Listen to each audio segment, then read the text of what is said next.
Hai Sobat BKN, ketemu lagi di Q&A.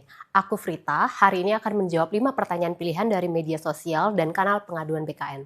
Langsung aja aku bacain ya. Pertanyaan pertama, izin bertanya, apabila pernah menduduki jabatan fungsional lain dalam posisi ahli muda, kemudian beralih ke struktural eselon 4A, apakah bisa langsung mengusulkan perpindahan jabatan ke jabatan fungsional MASN atau ahli madya atau fungsional SDM aparatur ahli muda karena pangkat sudah 4A?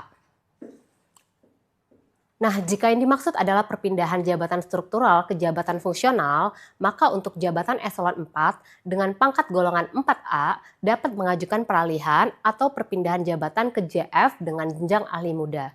Jadi, tidak bisa langsung ke jenjang ahli madya ya. Kita lanjut ke pertanyaan kedua. Izin bertanya, untuk perpindahan jabatan lain dari JF Asesor SDMA ke JF Analis SDMA, sama-sama JF di bawah pembinaan BKN, apakah prosedur UKOM-nya sama dengan PJL dari JF lain ke JFK?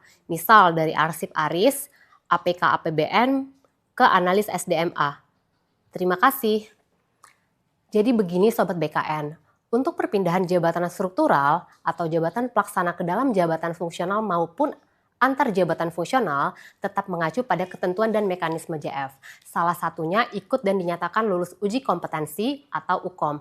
Adapun prosedur UKOM seperti kualifikasi pendidikan atau pangkat golongan disesuaikan dengan bidang JF yang akan dituju. Perlu diingat, jadwal UKOM disediakan oleh masing-masing instansi pembina JF-nya. Untuk JF kepegawaian, BKN menyediakan jadwal UKOM setiap bulan ya. Nah, kita beralih ke pertanyaan ketiga. Selamat pagi, izin bertanya. Uji kompetensi untuk kenaikan jenjang, apakah mensyaratkan nilai AK harus terpenuhi terlebih dahulu? Ada kalanya jadwal UKOM terlalu lama, yang berakibat pegawai tidak segera KJF, dan tentu saja ini merugikan pejabat fungsional. Baik, untuk kenaikan jenjang jabatan fungsional, salah satu syarat utamanya harus sudah memenuhi angka kredit minimal untuk naik ke jenjang berikutnya, dan sudah berada minimal 2 tahun pada pangkat golongan terakhir. Kalau AK minimal dan pangkat golongannya sudah terpenuhi, bisa diajukan UKOM-nya dan sebaiknya cek jadwal UKOM dari instansi pembina JF-nya. Paling enggak 6 bulan sebelumnya. Jadi Sobat BKN bisa ancang-ancang dari jauh hari. FYI, jadwal UKOM diatur masing-masing instansi pembina JF-nya ya. Berikutnya pertanyaan keempat.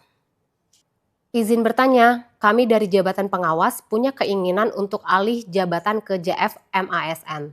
Apa saja persyaratan yang harus dipenuhi?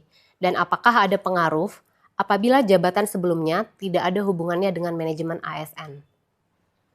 Untuk perpindahan atau alih jabatan ke dalam JF, salah satu syarat utamanya adalah memiliki pengalaman minimal 2 tahun pada bidang JF yang dituju. Misalnya JF Manajemen ASN memiliki pengalaman selama 2 tahun terakumulasi di bidang kepegawaian atau SDM.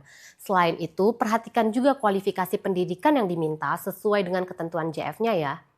Yang terpenting, ada kebutuhan JF di bidang tersebut, sesuai Anjab ABK unit kerja di instansi. Berikutnya, pertanyaan terakhir. Untuk CPNS TMT 1 Juni 2025, kapan ya bisa ikut UKOM perpindahan JF ke analis SDM pertama? Kalau statusnya masih CPNS, yang pasti harus sudah dilantik terlebih dahulu sebagai PNS dan ditempatkan sesuai dengan jabatan yang dilamar pada saat CPNS.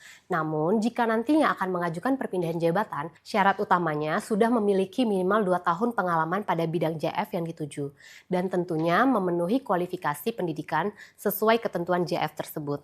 Kemudian, yang paling penting ada kebutuhan jabatan pada bidang JF tersebut. Nah, itu dia jawaban dari 5 pertanyaan pilihan yang ditanyakan Sobat BKN. Gimana nih, sudah paham ya sekarang? Semoga bermanfaat ya. Jika Sobat BKN ada pertanyaan lainnya, jangan ragu untuk bertanya di kanal pengaduan maupun media sosial BKN ya. Aku Frita, sampai jumpa di Q&A berikutnya.